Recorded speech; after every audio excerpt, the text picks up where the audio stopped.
शेतकरी मित्रांनो नमस्कार। आज आपण पाहतो आहे सोयाबीन पिकाला पहिली महत्त्वाची फवारणी कधी करावी, कोणती करावी आणि का करावी, हे जबरदस्त महत्त्वाचं कॉम्बिनेशन मी तुमच्या समोर घेऊन आलेलो आहे। त्यासाठी आजचा हा व्हिडिओ शेवटपर्यंत बघा आणि हीच फवारणी तुमच्या सोयाबीन पिकाला करा। जय शिवराय। नमस्कार शेतकरी मित्रांनो, स्वागत करतो तुमचं अष्टविनायक ॲग्रोटेक या आपल्या परिवारामध्ये शेतीविषयक यूट्यूब चॅनलमध्ये। तर शेतकरी मित्रांनो, मी एक सोयाबीन लागवड पेरणी करणारा उत्पादन करणारा शेतकरी। सोयाबीन पिकाचे भरपूर उत्पादन कशा पद्धतीनं काढायचं यासाठी नवीन शेतामध्ये प्रयोग करत असतो आणि हेच तुमच्या समोर घेऊन येण्याचा प्रयत्न करतो। या व्हिडिओमध्ये सोयाबीन पिकाला नेमकी पहिली फवारणी कधी केली पाहिजे, कोणती केली पाहिजे, तर एक जबरदस्त महत्त्वाचं कॉम्बिनेशन घेऊन आलो आहे। तर लक्षात घ्या, ही फवारणी कधी करायची आपल्याला। आपल्या सोयाबीन पिकाला तणनाशक फवारणी केल्यानंतर सोयाबीन पीक आपलं 25, 30 आणि 35 दिवसांच्या दरम्यान असेल तर याच टायमिंगला आपल्याला ही फवारणी करायची आहे। पाहू शकता, पानं चावणारी अळी, खोड कीड असेल, रसशोषक किडी, पांढरी माशी, टिप्स, मावा, तुडतुडे यांचा अटॅक जास्त प्रमाणात होतो। परिणामी आपली पानं चावली जातात, अन्नद्रव्यांची कमतरता आणि झाडाची ग्रोथ खुंटली जाते। मग एकंदरीत या टायमिंगला आपल्याला काय अपेक्षित असतं, तर लक्षात घ्या, झाडाची योग्य वाढ, सोयाबीनला फुटवे, पानांची ग्रीनरी, शायनिंग, क्वालिटी फुटवा जबरदस्त पाहिजे।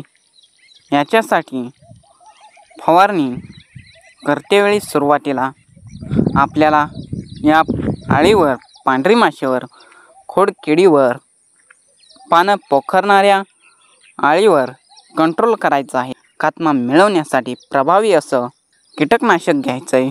हे कीटकनाशक घेतेवेळी लॅम्बडा प्लस थायमॅक्झिम हे दोन्ही घटक असणारं कोणतं आहे असेल तर ॲडव्हान्स पेस्टिसाइड कंपनीचं नॅक्टिव्ह 30 लिटर पाण्यासाठी 1 मिली। मग तुमचा पंप 15 लिटरचा असेल तर 15 मिली, 20 लिटरचा पंप असेल तर 20 मिली याप्रमाणे घ्यायचं आहे। यामध्ये एक आपल्याला NPK खत देखील घ्यायचं आहे, 12-36-24 प्रतिपंपासाठी 100 ग्रॅम याप्रमाणे। आणि यामध्येच आपल्याला एखादं प्रभावी असं बुरशीनाशक स्वस्तात मस्त, त्यामध्ये मॅन्कोझेब आणि कार्बेंडाझिम हे 2 घटक बघायला मिळतात। ते कोणतं आहे तर साफ पावडर प्रतिपंपासाठी 30 ग्रॅम घ्यायची आहे। जी फवारणी तुमच्या सोयाबीन पिकाला करायची कधी, 25-30 दिवसांच्या आत। लक्षात घ्या, फक्त औषधांची नावे ऐकू नका, यामुळे होणारे जबरदस्त फायदे ते लक्षात घ्या। 11-36-24 हे जे मी खत सांगितलं आहे, या खतामुळे आपल्याला फुटवा, जबरदस्त ग्रीनरी, शायनिंग, क्वालिटी 1 नंबर दिसणार आहे। आणि विशेष म्हणजे यामध्ये जे कीटकनाशक सांगितलं आहे त्यामुळे काय होणार आहे, पानं पोखरणारी अळीचा जागेवरच होणार, रसशोषक किडी, थ्रिप्स, तुडतुडे त्यामुळे पाने चावली जाणार नाही, जबरदस्त ग्रोथ तुमच्या सोयाबीन पिकाची होणार आहे। आणि वातावरणामधील होणारा बदल यामुळे जमिनीमध्ये बुरशी असेल, त्याचबरोबर झाडावरही बुरशी असेल, हे देखील नष्ट होण्याचं काम जबरदस्तरित्या होणार आहे। आणि हे सोयाबीन पिकाला पहिली महत्त्वाची फवारणी केल्यामुळे निश्चित स्वरूपात पुढील 20 ते 25 दिवस तुम्हाला कोणत्याही प्रकारच्या फवारणीची गरज पडणार नाही।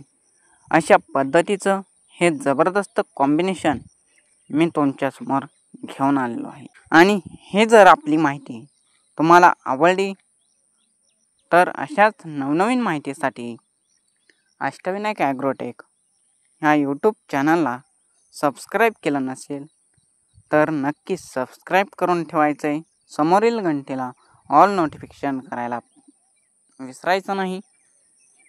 आणि सोयाबीन पिकाची लागवड पेरणी केली असेल, कारण मी स्वतः माझ्या शेतामध्ये प्रॅक्टिकल माहिती घेतो, तीच तुमच्यासमोर सांगत असतो. त्यामुळे ही व्हिडिओ तुम्हाला आवडली असेल तर लाईक, शेअर आणि सबस्क्राईब करायला विसरू नका. तर भेटूयात पुढील अशाच एका नवीन व्हिडिओसोबत. तोपर्यंत धन्यवाद. जय हिंद, जय महाराष्ट्र.